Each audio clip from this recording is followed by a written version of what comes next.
Bíblia no livro de Êxodo 32.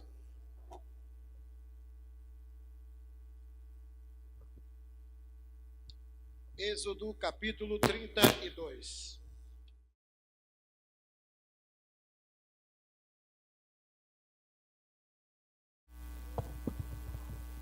Êxodo capítulo 32.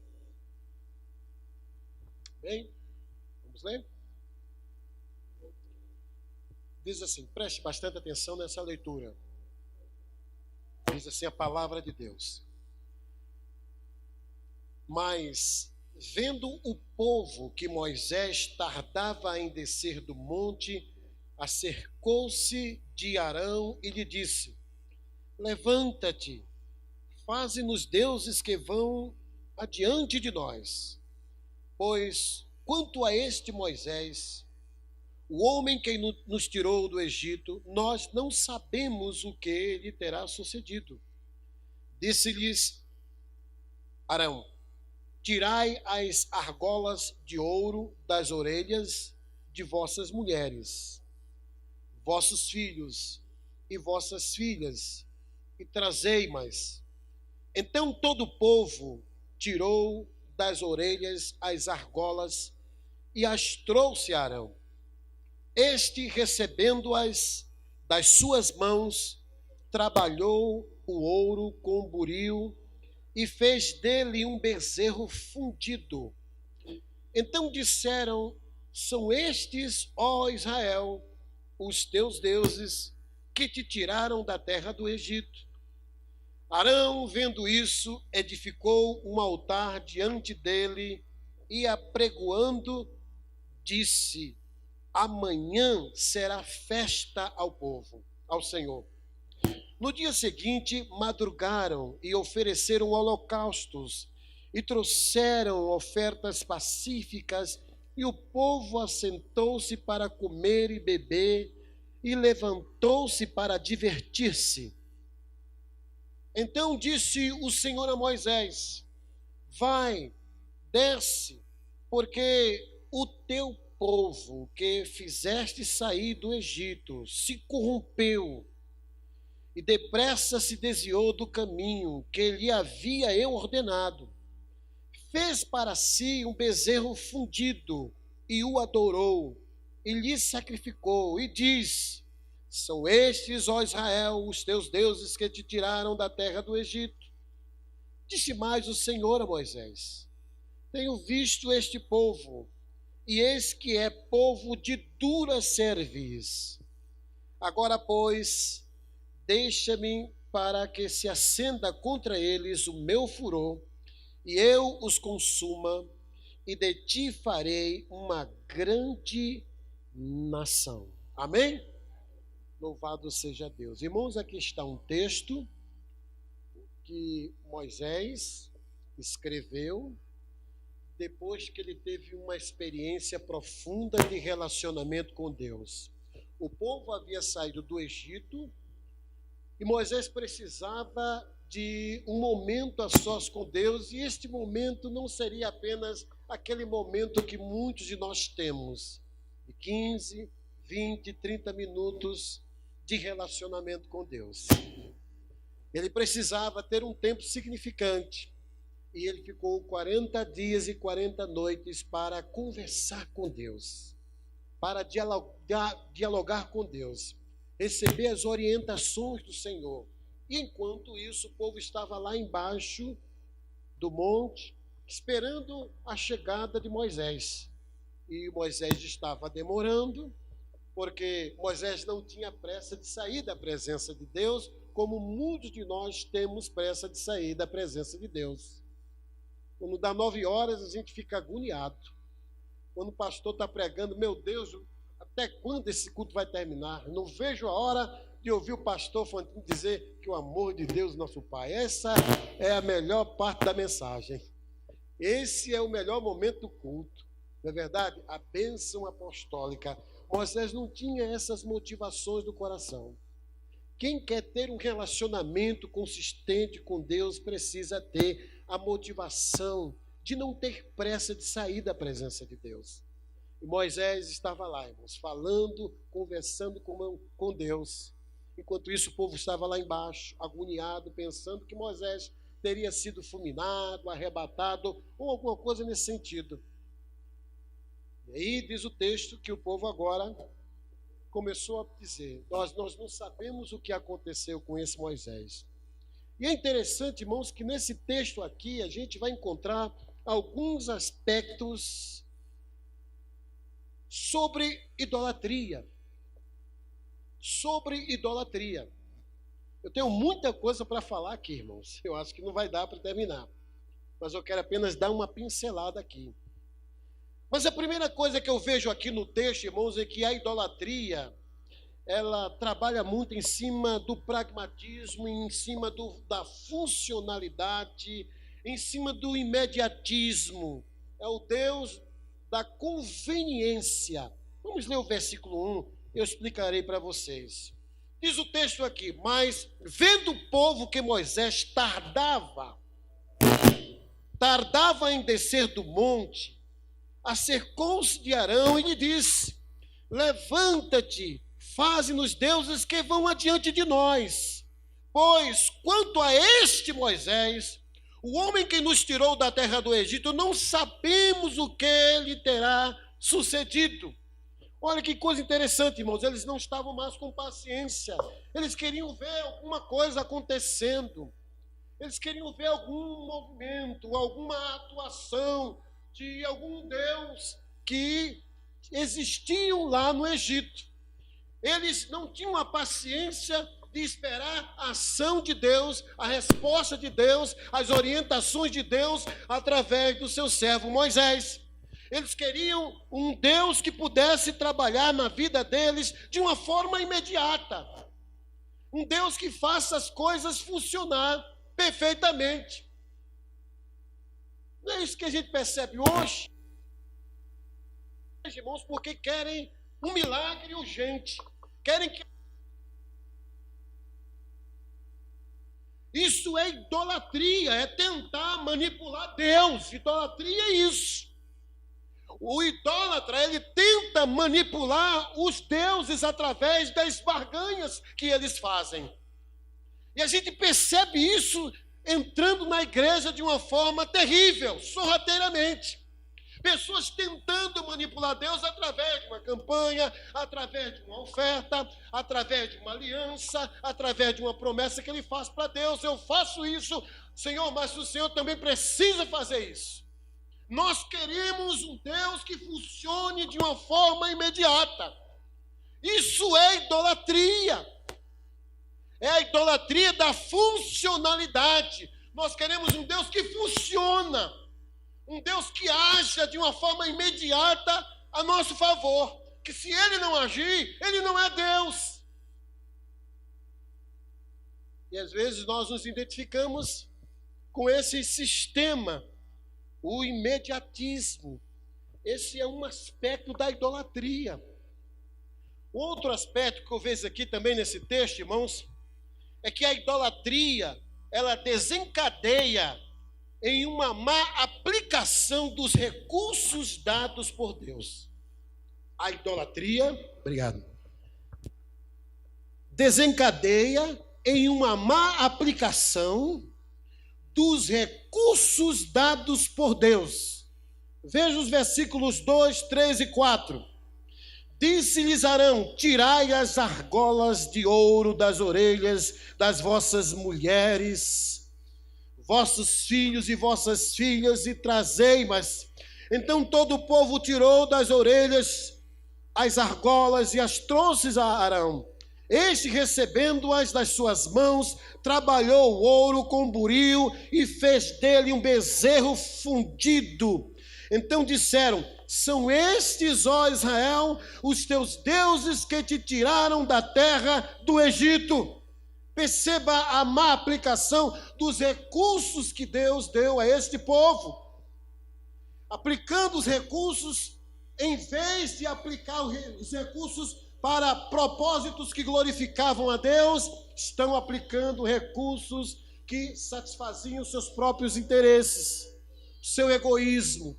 Nós também, às vezes, somos assim. Nós gastamos aquilo que Deus nos dá conforme nós pensamos, conforme nós queremos, para satisfazer os nossos desejos. E isso também é uma espécie de idolatria. Na realidade, amados irmãos, todos nós, sem nenhuma exceção, temos algum tipo de idolatria. Eu sei que esse tipo de idolatria talvez não prejudique na nossa salvação, mas ela pode prejudicar no nosso relacionamento com Deus. Mas todos nós temos um pouco de idolatria. Explicarei um pouquinho isso mais na frente. Terceiro lugar, a idolatria se disfarça em sincretismo religioso. Versículo 5, diz assim o texto: então, vendo isso, edificou um altar diante dele e, apregoando, disse: amanhã será festa ao Senhor. Olha só, o altar era de Deus, era para as coisas de Deus. Agora estava servindo para as coisas dos deuses, né? Os deuses do Egito. Era uma espécie de sincretismo religioso, mistura aspectos da liturgia pagã dentro da igreja. É o que nós percebemos hoje. Pedra ungida, vassoura ungida, sabonete ungido e um monte de coisa ungida. Outro dia o cara estava vendendo uma vassoura por R$1.000. Através dessa vassoura você vai varrer o pecado, vai varrer a sujeira da sua casa e todo espírito de imundície vai sair da sua casa. É o comércio, é o sincretismo religioso. Outro dia eu estava vendo aí a semana, Domingo de Ramos. A pessoa vai na igreja, uma igreja com o nome de igreja evangélica. E aí cada um recebia, irmãos, pasmem, uma folha de arruda. Folha de arruda. Sincretismo religioso. Existe aquela mistura. E, amados irmãos, na época que eu me converti, não tinha essas coisas. Hoje em dia, não, irmãos. Você entra numa igreja evangélica, tem uma igreja evangélica lá em Recife, que eu não sei se ela é evangélica, se ela é católica, se ela é espírita. Todo mundo vestido de branco. Uma espada, um anjo lá, um monte de bobagem. Um monte de coisa de idolatria. E a gente não sabe se é igreja evangélica ou não é evangélica.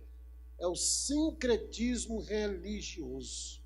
É o sincretismo dentro da igreja, irmãos. Dentro da igreja. O texto ainda diz aqui, irmãos, no versículo 9, 6, aliás, que a idolatria nos influencia para uma adoração do nosso jeito. Versículo 6. No dia seguinte, madrugaram e ofereceram holocaustos e trouxeram ofertas pacíficas, e o povo assentou-se para comer e beber, e levantou-se para divertir-se. Olha só, ofertas pacíficas que representavam ofertas para Deus, eles estavam atribuindo para os deuses. Era também o sincretismo. Eles queriam adorar a Deus da sua maneira, do seu jeito. Não é assim que muitos crentes pensam. Eu adoro a Deus do meu jeito.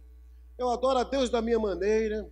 Muitas coisas que estão acontecendo nos cultos que não tem nada a ver de liturgia, não tem nada a ver de culto para Deus. Nós não temos que adorar a Deus do nosso jeito. Nós temos que adorar a Deus, servir a Deus do jeito dele. A Bíblia nos orienta como nós devemos adorá-lo.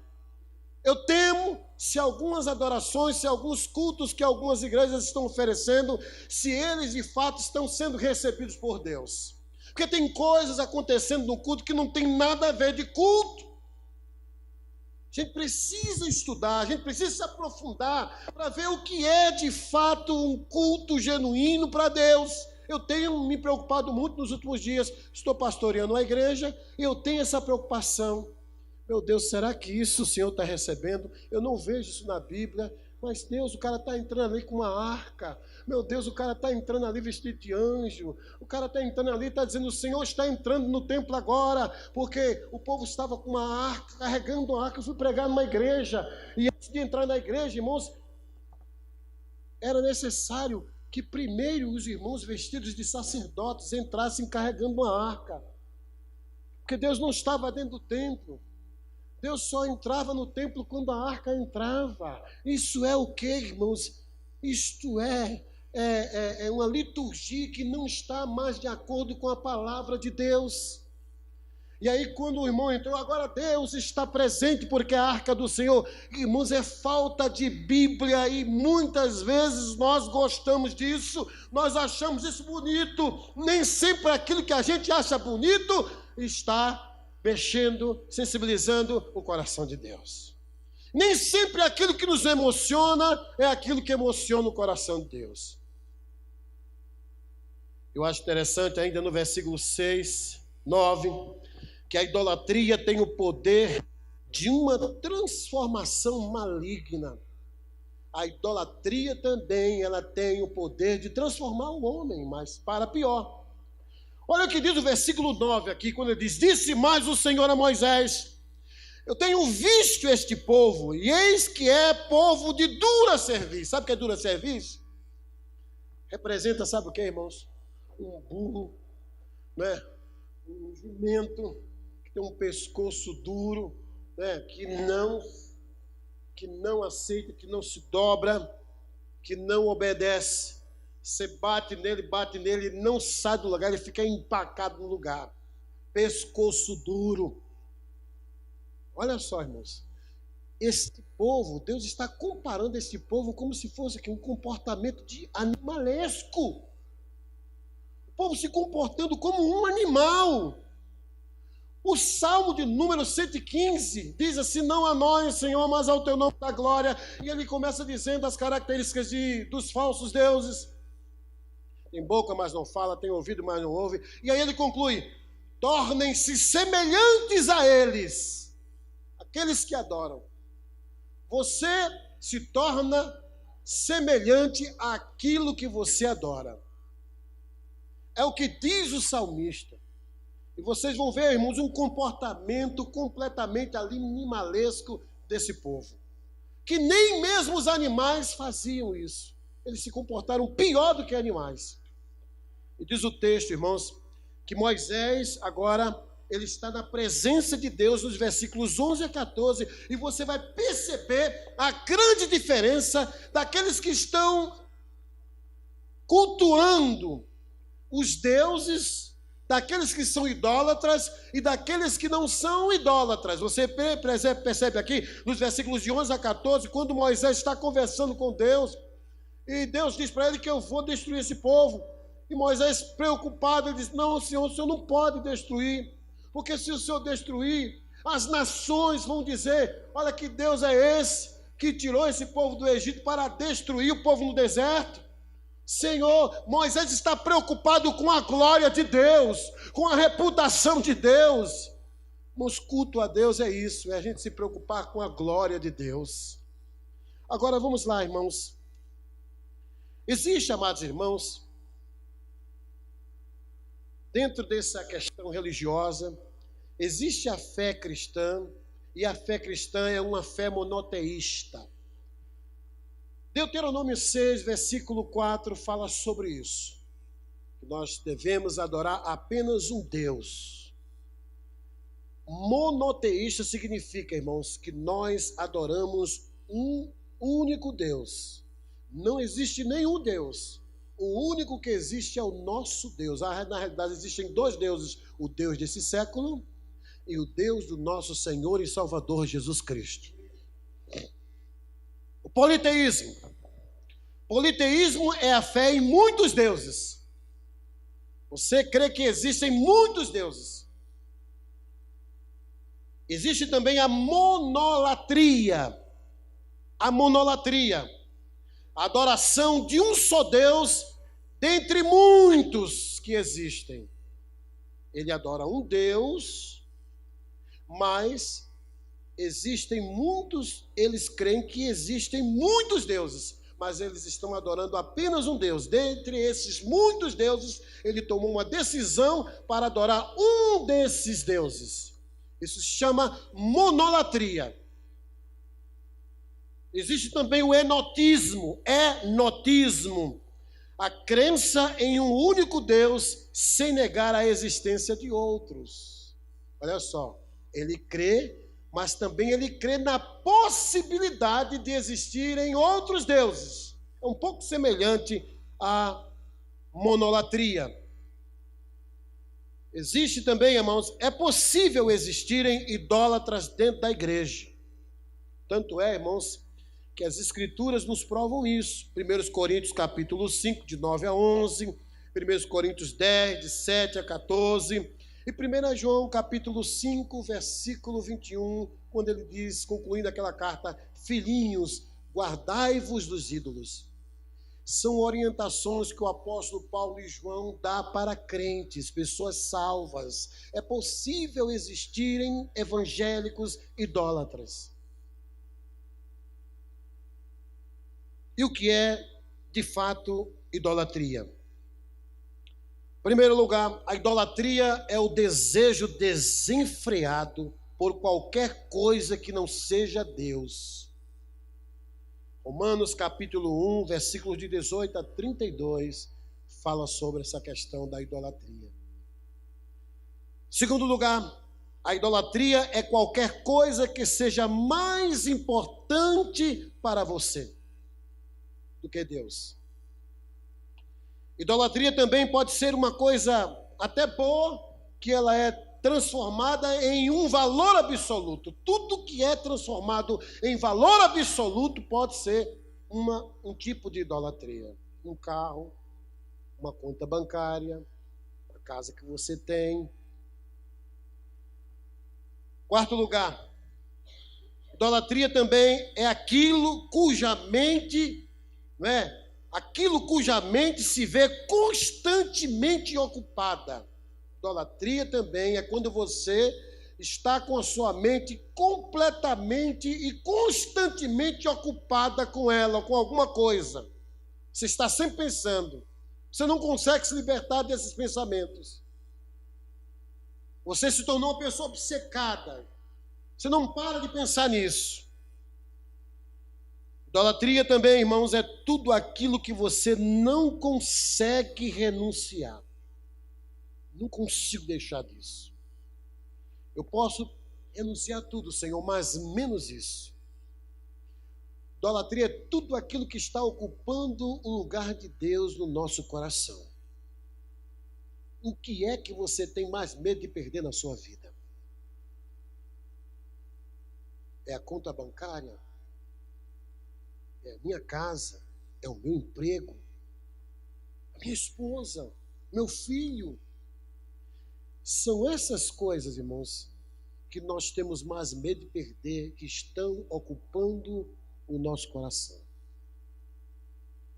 Está sendo o centro da nossa vida. E isso é uma característica de idolatria. Queridos irmãos, Deus, ele não está preocupado com a concorrência de outros deuses. Deus não está preocupado. Não existe concorrência. Porque, segundo o apóstolo Paulo, em 1 Coríntios, capítulo 10, versículo 19, ele diz que o ídolo não tem nenhum poder. O ídolo em si, a estátua em si, não tem nenhum poder. Você pode tocar nela, você não vai sentir nada. Existe até uma música lá do nordestino lá chamado Nando Cordel. Ele diz assim: devagar que o santo é de barro. Devagar, porque ele pode cair. O problema é que nós transferimos poder. O que está por trás do ídolo, isso sim, irmãos, é que pode prejudicar a nossa vida. Mas uma carranca, um ídolo, não é verdade? Uma estátua qualquer, irmãos, não tem nenhum poder. Você nunca vai ver na sua vida uma estátua de madeira ou de pedra conversando com você. Se você vê, é porque você está ficando doido. Está precisando se internar. Ou é algum problema espiritual que você está tendo. O ídolo em si não tem nenhuma força, ele não tem nenhum poder. Ainda que tenha a imagem de Satanás, do capeta, assim, com chifre, com tridente, pode tocar ali à vontade, que ele não vai fazer nada contigo. Ele não vai pegar o tridente e vai correr atrás de você. Não vai fazer isso. Não tem nenhum poder o ídolo. Paulo fala isso e nós temos que acreditar, irmãos. Às vezes nós somos assim. Verdade? Feito um colega nosso, um pastor, estava lá andando num barco e tinha lá aquela carranca, né? Um barco lá da Amazônia, tem aquela cara feia, aqueles caras lá. Aí o irmão entrou, pastor. O pastor ficou encostado na carranca sem saber. Pastor, você não está sentindo, não? O que, irmão? Essa carranca aí, que opressão. Eu não estou sentindo nada, irmão. Eu estou sentindo aqui é madeira.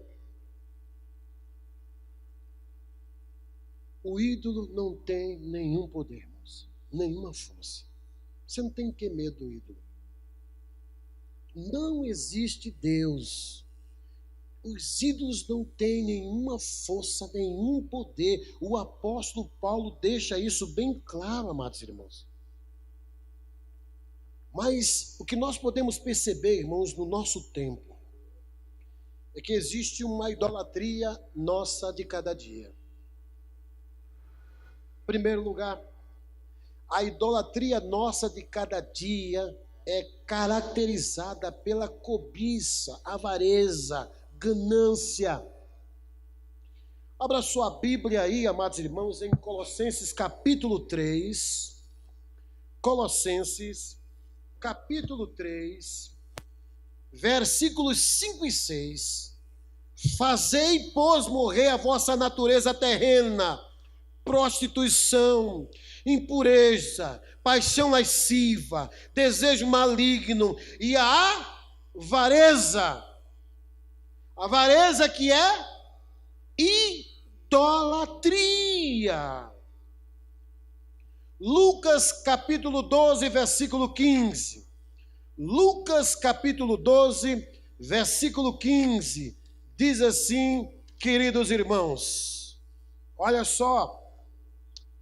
Então lhes recomendou Jesus, né? Tende cuidado e guardai-vos de toda e qualquer avareza, porque a vida de um homem não consiste na abundância dos bens que ele possuiu. Paulo, quando diz lá, irmãos, que o amor ao dinheiro é a raiz de todos os males. Ele não diz que é o dinheiro, mas é o amor, a avareza, o desejo desenfreado de querer ficar rico. Isso é idolatria. A não ser que você queira ficar rico para investir na obra de Deus. Aí é uma outra coisa. O avarento nunca está satisfeito com nada que tem. Ele sempre quer algo mais. Esse tipo de idolatria, irmãos, é demonstrado na retenção dos dízimos e ofertas. Essa é uma seta do inimigo que tem a finalidade de nos prender nas coisas terrenas. Eu quero fazer uma pergunta para você. As suas emoções são controladas poderosamente pela sua conta bancária? Às vezes, quando a gente vai consultar a conta bancária, né? Oh, glória a Deus, olha que bênção, aleluia, passa o dia tranquilo, a semana abençoada, um pai amoroso, um filho abençoado, um camarada obediente, cheio do Espírito Santo, orando, mas quando a sua conta bancária cai lá embaixo, ele fica nervoso, fora de si. Isso significa que a conta bancária, ele se tornou um escravo do dinheiro, escravo da conta bancária, ele está sendo idólatra da sua conta bancária. Um outro tipo de idolatria que nós percebemos no nosso tempo, irmãos, é a idolatria. A idolatria nossa de cada dia é caracterizada pelo mundo da sensualidade. Vou repetir. A idolatria nossa de cada dia é caracterizada pelo mundo da sensualidade. Apocalipse fala sobre Jesus falando sobre a questão das vestes. Colossenses capítulo 3, versículo 5, quando ele diz assim, vamos ler novamente, diz assim a palavra de Deus: fazei, pois, morrer a vossa natureza terrena, prostituição, impureza, paixão lasciva. Aqui significa sensualidade. 1 João capítulo 2, versículo 16. 1 João capítulo 2, versículo 16. Olha o que diz a palavra de Deus. Porque tudo que há no mundo, a concupiscência da carne, a cobiça dos olhos, a soberba da vida, não procede do Pai, mas procede do mundo. Cobiça.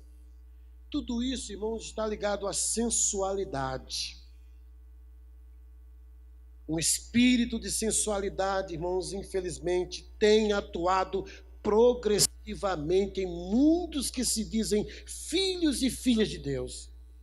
Eles estão deixando de seguir os padrões de Deus para seguir os padrões da sociedade, a moda.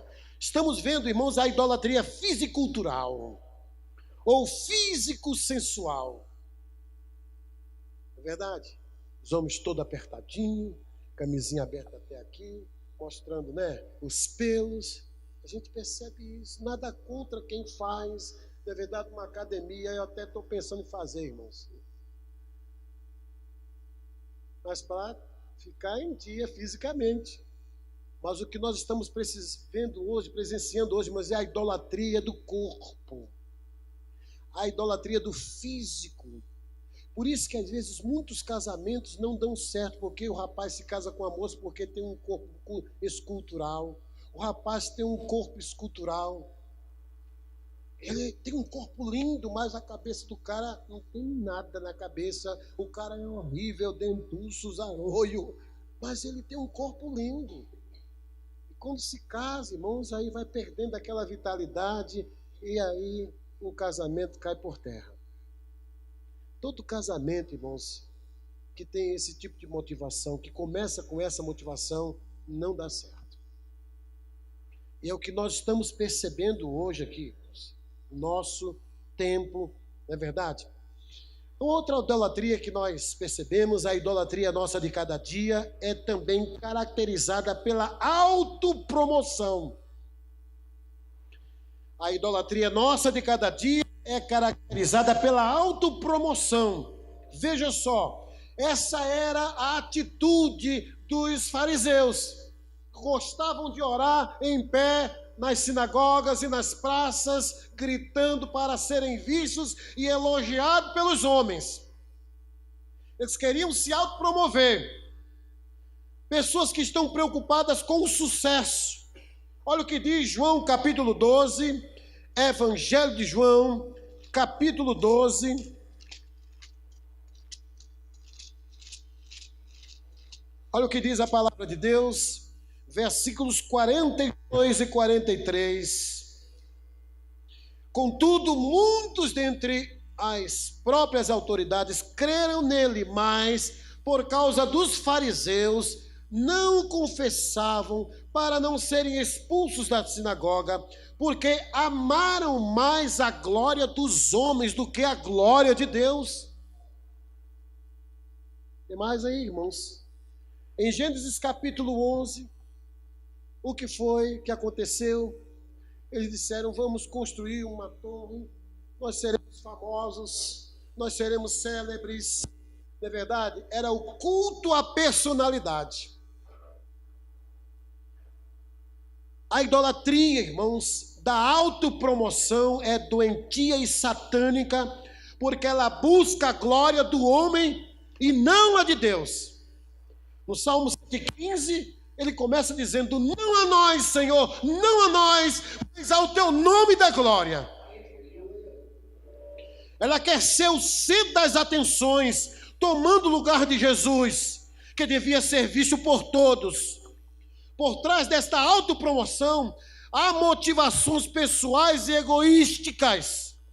Por isso, irmãos, tenha muito cuidado com pessoas que fazem muito barulho em relação aos dons espirituais. Tem gente que é assim, irmãos. Entra na igreja, fala a língua bem alto para chamar a atenção de todo mundo, para dizer que é espiritual. Eu fazia isso quando eu era novo na fé. Eu ia para a Assembleia de Deus, estava querendo chegar a uma jovem muito fervorosa, e aí eu ficava meio emparenhado com ela, porque mulher de lado, homem do outro, e aí eu ficava lá, aleluia, e começava a falar, aleluia, glória a Deus, aleluia, e aí ela olhava assim, esse rapaz é crente, esse rapaz é espiritual, porque ela dizia, eu quero um homem que seja fervoroso. Aí eu digo, sou eu esse homem, e começava a dar glória a Deus, aleluia, para chamar a atenção das pessoas, irmãos, e não deu certo. Graças a Deus. Tem gente assim às vezes, quer dar uma de espiritual, irmãos, não é verdade? Grita, nada contra aquele que fala ou que diz naturalmente aleluia, glória a Deus bem alto, nada contra, desde que a sua motivação seja de fato alegrar, adorar, glorificar o Senhor Jesus. Mas tem gente que tem esse tipo de motivação, irmãos. É uma lata vazia. O sujeito chegou de casa brigado, chegou na igreja, veio de casa brigado com a esposa, chamou a esposa de vagabunda, dona Jararaca, chega aqui na igreja, glória a Deus, aleluia, fogo puro e bom, que igreja fria é essa? Vamos glorificar o Senhor. Isso é só lata vazia. Barulho. É gente que quer ser o centro das atenções. A gente percebe isso hoje no meio gospel. Eu me lembro uma vez, irmãos, eu fui pregar numa igreja e chamaram um cantor lá, e o cantor fez algumas exigências. Ele disse assim, pastor, quando eu for cantar, eu quero que o senhor providencie para mim um canhão. Um canhão é isso aqui, né? Um canhão, e aonde, quando eu estiver andando, o canhão vai ficar em cima de mim, irmãos, da luz, em cima de mim, tá certo? E a luz, a igreja toda apagada, ele queria ser o centro das atenções. E eu disse para o pastor, se eu fosse pastor da igreja, eu botava um canhão de verdade em cima dele.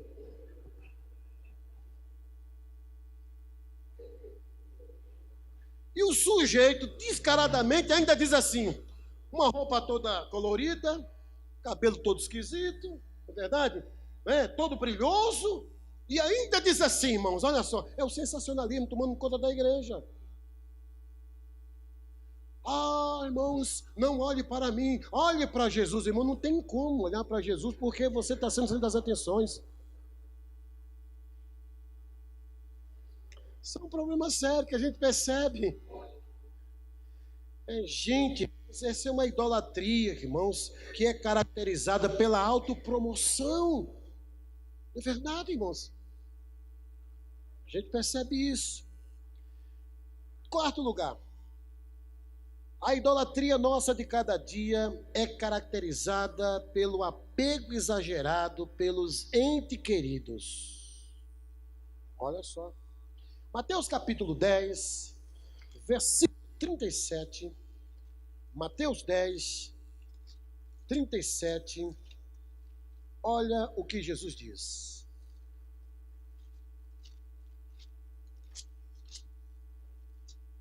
Diz assim a palavra de Deus. Quem ama seu pai ou sua mãe mais do que a mim, olha só, não é digno de mim. Quem ama seu filho ou sua filha mais do que a mim, não é digno de mim. Agora veja o que diz em Lucas 9, 61 e 62. Obrigado, querido. Lucas 9, 61 e 62. Lucas 9 diz assim, 61 e 62. Outro lhe disse, seguir-te-ei, Senhor, mas deixa primeiro despedir-me de casa, dos meus pais, dos meus familiares. Mas Jesus lhe replicou, ninguém que tendo posto a mão no arado, olha para trás, é apto para o reino de Deus. Jesus não está dizendo que você tem que abandonar, desprezar, ignorar a família. Ele está dizendo, irmãos, acerca dos valores. Deus tem que ser mais importante para você do que os seus familiares. Caso os seus familiares tomem uma decisão, para você tomar uma decisão de seguir a Jesus ou abandonar Jesus, você precisa fazer a opção de quê? Olha, eu amo muito vocês, mas eu amo mais o meu Deus, o meu Jesus, e eu estou optando por Ele. É isso que Jesus está nos ensinando aqui, irmãos. Existem pessoas que são exageradamente apegadas aos seus filhos. É verdade? A um ente querido. Existem cristãos que, por causa deste apego exagerado pelos familiares, deixam de executar a obra de Deus, rejeitando propostas maravilhosas de trabalho e ministérios em algum lugar distante. Eu vou para longe. E agora, papai, mamãe, meu Deus? E quando se muda, não se firma no Senhor. Os pais fazem pressões para que os filhos não abandonem as suas tradições religiosas. Os pais, ou até mesmo os filhos, se afastam da igreja por causa de uma tragédia familiar. Tem gente que se afasta de Jesus, da igreja, porque perdeu um filho, perdeu um marido, o casamento acabou. Porque aquelas coisas estavam ocupando o primeiro lugar no seu coração. Isso é um tipo de idolatria. Tudo aquilo que nos afasta de Deus, irmãos, se tornou um ídolo na nossa vida. Em quinto lugar, irmãos, a idolatria nossa de cada dia é caracterizada pela autodivinização. Vou explicar isso aí. 1 Coríntios capítulo 11, versículo 3. Olha o que diz a palavra de Deus. 1 Coríntios 11, 2 Coríntios 11, versículo 3. Diz assim, amados irmãos: mas receio que, assim como a serpente enganou a Eva com a sua astúcia, assim também seja corrompida a vossa mente e se aparte da simplicidade e pureza devidas a Cristo. Simplicidade e pureza devidas a Cristo. Vamos ler outro texto aqui para a gente explicar melhor isso aqui. Agora, 1 Tessalonicenses, capítulo 2, versículo 4. Diz assim: pelo contrário, visto que fomos aprovados por Deus a ponto de nos confiar o Evangelho, assim falamos não para engrandecermos a homens, e sim a Deus, que prova nosso coração. 1 Tessalonicenses 2,4, aliás, 2 Tessalonicenses 2,4. O qual se opõe e se levanta contra tudo que se chama Deus ou é objeto de culto, a ponto de assentar-se no santuário de Deus, ostentando-se como se fosse o próprio Deus. Ele está se referindo à operação do anticristo. Mas vejam só que coisa interessante. Em Abacuque capítulo 1, diz que o homem faz da sua força o seu Deus. E essa foi uma proposta de Satanás no capítulo 3 de Gênesis. Olha, se vocês experimentarem desse fruto aí, os seus olhos vão se abrir, vocês vão se tornarem semelhantes. Você vai ser igualzinho a Deus. Ele não quer que você seja igual a Ele. Por isso que Ele privou você dessa bênção. E Adão caiu. Não é verdade? A Eva caiu. Essa foi a proposta de Satanás. Irmãos, o estabelecimento dessa idolatria teve o seu início no Éden. E ainda hoje, de uma forma sutil, está penetrando no meio evangélico. Este é um malogro, uma mentira de Satanás, afirmando a possibilidade de superar as condições originais da vida e se projetar a própria e ser para se tornar-se um semideus. A teologia da prosperidade desequilibrada, irmãos, ensina que o homem, depois que tem um encontro com Cristo, ele jamais pecará. Ele pode ser igual a Deus. Esta é uma doutrina, irmãos, que existe no mormonismo. e a teologia da prosperidade, conforme alguns profetas que às vezes nós lemos livros deles, ensinam isso, que nós somos iguais a Deus. O mormonismo ensina que quando nós chegarmos nos céus, nós vamos ser iguais a Deus. Nós não vamos ser menores do que Deus. O mesmo poder que Deus tem, nós também teremos quando chegarmos nos céus. É uma espécie de autodivinização. Irmãos, e diz a palavra de Deus, irmãos, que essa idolatria é um precedente para outro tipo de idolatria, que é a autoconfiança, a autossuficiência. O sujeito se torna quase um Deus. A gente não percebe isso na igreja hoje. O camarada está entrando, o apóstolo não toca em mim, eu estou ungido. Eu estou vindo de uma campanha de 3 dias de jejum, não toque em mim. O cara se tornou Deus. Jesus não tinha isso, todo mundo tocava em Jesus. Se tivesse macumbeiro naquela época, tocava em Jesus, feiticeiro tocava em Jesus, as crianças tocavam em Jesus. Uma mulher que estava impura tocou em Jesus, as multidões apertaram Jesus. Jesus não disse, não toque em mim. A única vez que ele disse foi quando ele ressuscitou. Não, não toque, não me detenhas. Mas quando Jesus estava aqui, ele se deixou ser tocado por todo mundo. E esses homens não aprendem com Jesus. Eles querem ser mais santos do que Jesus. São idolatrados pelas suas igrejas. Tem gente até beijando o pé do apóstolo. Tocando no apóstolo, tem que tocar nele. O lenço, né?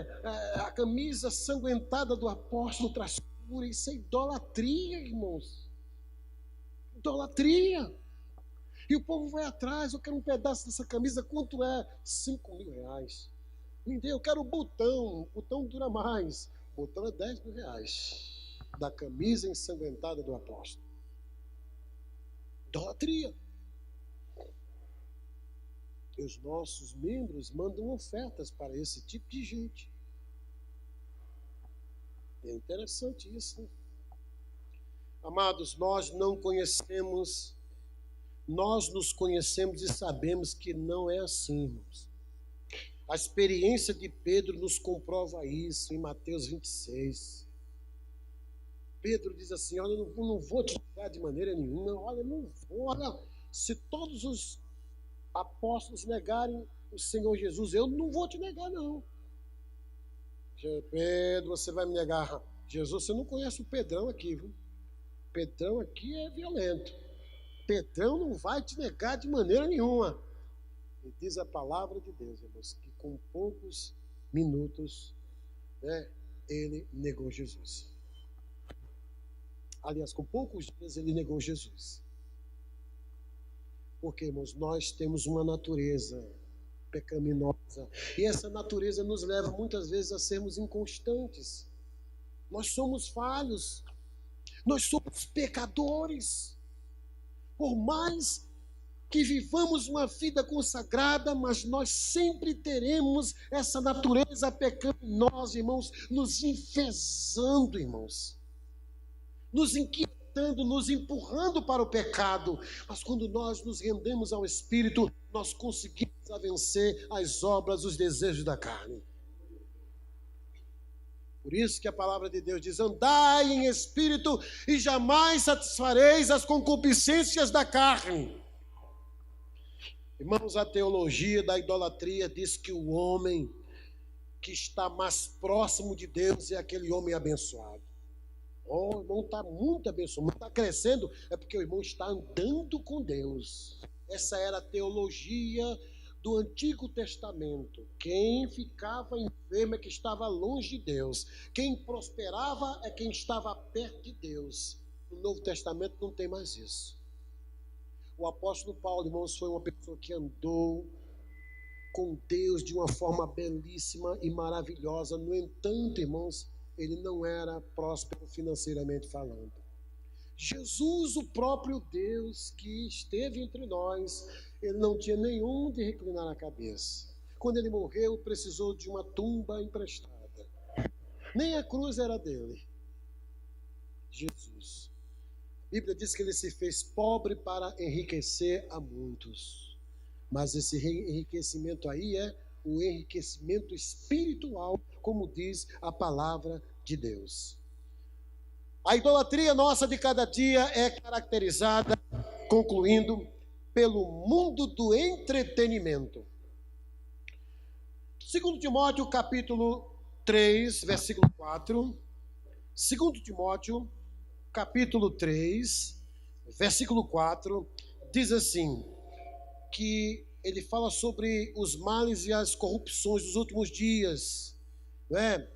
Como os homens seriam nos últimos dias. Ele diz que eles seriam o quê? Traidores, atrevidos, enfatuados, mais amigos dos prazeres do que amigos de Deus. Preste atenção, amigo dos prazeres do que amigo de Deus. Agora volte àquele mesmo texto, em Êxodo 32, você vai ver o povo cultuando, dizendo que está cultuando a Deus, que estava sendo representado por um bezerro de ouro. Olha só o sincretismo, a mistura. Eles começaram a dançar, a pular, a gritar, fazendo o culto do jeito dele. Era um culto animado, era um culto ali muito fervoroso. Eles estavam gritando com muito fervor. Era o culto do entretenimento que estava acontecendo. Eles praticavam orgias, prostituição, como se fosse um culto para Deus. Mas, na realidade, eles estavam cultuando ao diabo, aos demônios. É o culto do entretenimento que faz a nossa vontade carnal. Queridos irmãos, há práticas religiosas estranhas e absurdas foram adotadas por muitas igrejas evangélicas com o propósito de tornar o culto agradável. Com isso, vai se estabelecendo um monte de crendices no seio da igreja. Quem pratica a idolatria e segue as crendices está dedicando lealdade a essa religiosidade idólatra. Tem muita coisa hoje na igreja competindo com Jesus, que é o nosso alvo da nossa adoração. Muita coisa. Você entra na igreja, mas é tanta coisa que está atraindo os olhos das pessoas. Jesus não está mais atraindo os olhos das pessoas.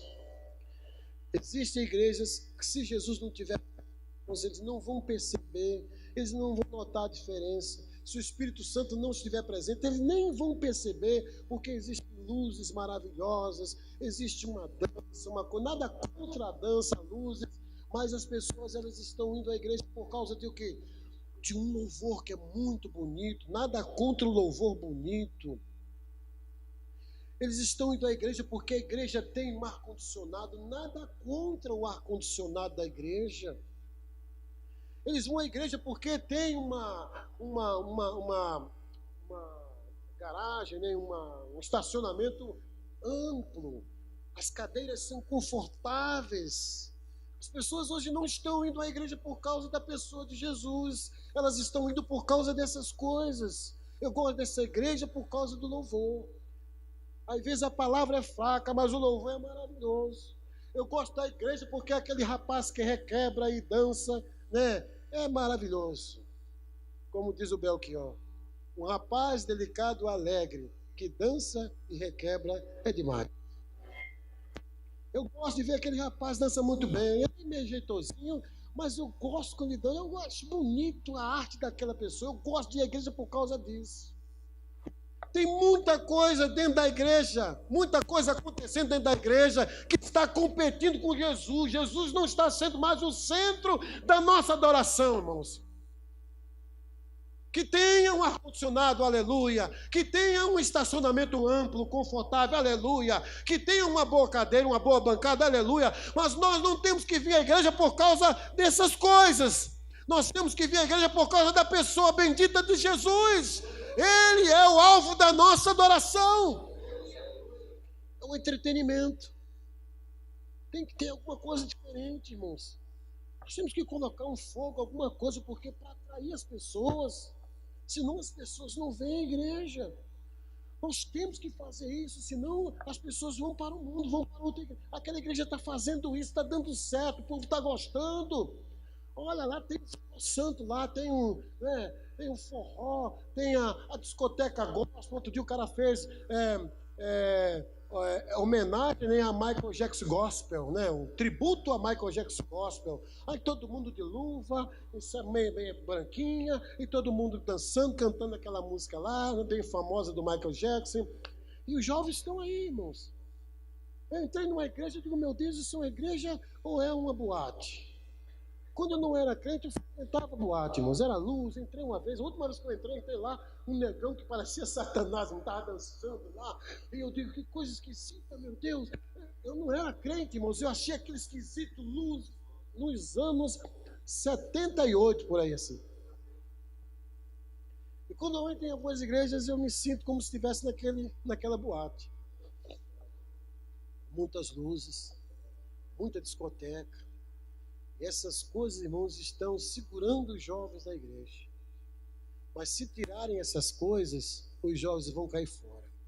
Esse é que é o problema. Quando alguém se converte por causa de uma discoteca, tem que ter a discoteca para ele a vida toda. Porque se tirar a discoteca dele, ele cai fora da igreja. As pessoas não estão se firmando na pessoa de Jesus. As pessoas estão se firmando numa guitarra, estão se firmando numa bateria, estão se firmando em um cargo da igreja, porque tem gente que faz parte do ministério do louvor da igreja. Talvez a realidade seja aqui diferente. Se o pastor disser, meu filho, você vai ficar 6 meses, 1 ano no banco, agora não, é capaz dele sair da igreja. As pessoas não estão se firmando na pessoa de Jesus, elas estão se firmando no entretenimento das coisas. É a idolatria, irmãos. É a idolatria hoje no meio da igreja. Jesus não está sendo adorado, e o único meio de quebrar essa idolatria é através do arrependimento, amados irmãos. Se não houver um arrependimento genuíno, não vai haver quebra. A muralha da idolatria não vai cair por terra, mas tem que começar a partir de mim, a partir de você, tomando um posicionamento. Olha o que diz aqui a palavra de Deus no versículo 26, para concluir. Capítulo 32 de Êxodo: pôs-se em pé à entrada do arraial e disse: quem é do Senhor, vem até mim. Olha só o que Moisés disse. Quem é do Senhor de fato, quem é crente de verdade, vem até mim. Quem é crente de verdade, se posicione, se arrependa e venha a mim. Esse é o único jeito que temos de derrubar essa muralha que se estabeleceu no nosso meio, a muralha da idolatria. E ele ainda diz aqui, irmãos, agora santifiquem-se.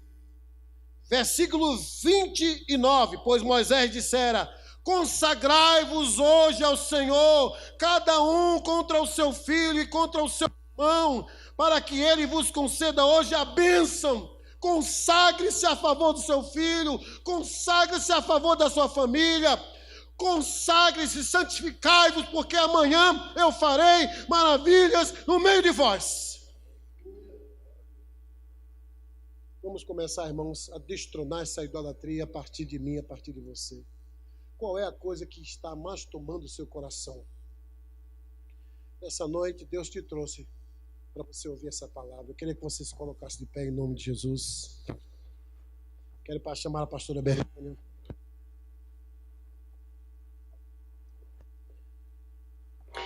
Se Deus falou o seu coração, mostrou que você tem um tipo de ídolo, talvez é até um objeto que você tem que esconde, não toca de maneira nenhuma. Irmãos, eu fui pregar numa igreja, e nessa igreja tinha lá um púlpito velho, acabado, a igreja toda bonita, coisa linda. Eu disse, irmão, por que não toca o púlpito? Não, porque tem um mistério nesse púlpito aí, pode trocar. Que mistério que nada, irmão, para com isso. Terminava o culto, o povo ia lá tocar no púlpito lá.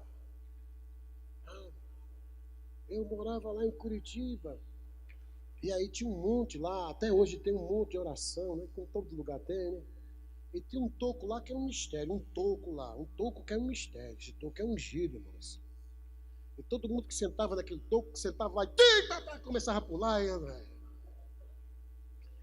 Ah, disse, deixa eu ver o que tem esse culto. O que é lá? Comecei a encostar. Não faz isso, que esse toco aí tem um mistério nele. Que tá de bobagem, gente. Idolatria. Irmãos, Deus não unge objetos, Deus unge pessoas.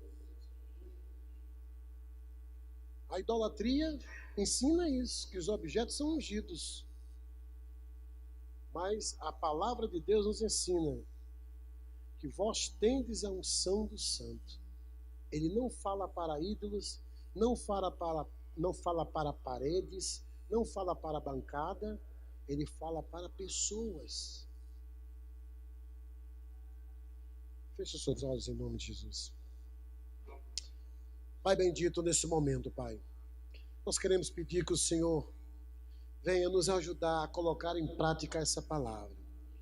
Que o Senhor, no decorrer desses próximos dias, possa mostrar, revelar a cada um de nós qual é o tipo de ídolo que está tomando o nosso coração. Venha destronar, Senhor, venha nos ajudar, venha nos revelar. Talvez é até algo tão insignificante, mas nós estamos tão apegados a isso, Senhor. E nós, quando pensamos em perder essas coisas que estão tão profundamente arraigadas no nosso coração, nós ficamos tremendamente abalados, ficamos profundamente emocionados. É porque o Senhor quer destronar. O Senhor quer tirar do nosso coração algo que está ocupando o lugar dele. Só Jesus pode ocupar o seu coração, meu irmão. A Bíblia diz: sobre tudo que se deve guardar, guarda, pois, o teu coração, porque dele procedem as fontes da vida. Talvez a idolatria comece no nosso coração, na nossa alma. Deus, em nome de Jesus, Pai, ajuda-nos neste dia para que possamos nos posicionar diante do Senhor e renunciar. Primeiro nos arrepender e depois renunciar, Senhor, todo tipo de idolatria que não te agrada. Em nome de Jesus nós te louvamos e te glorificamos. E todos digam amém.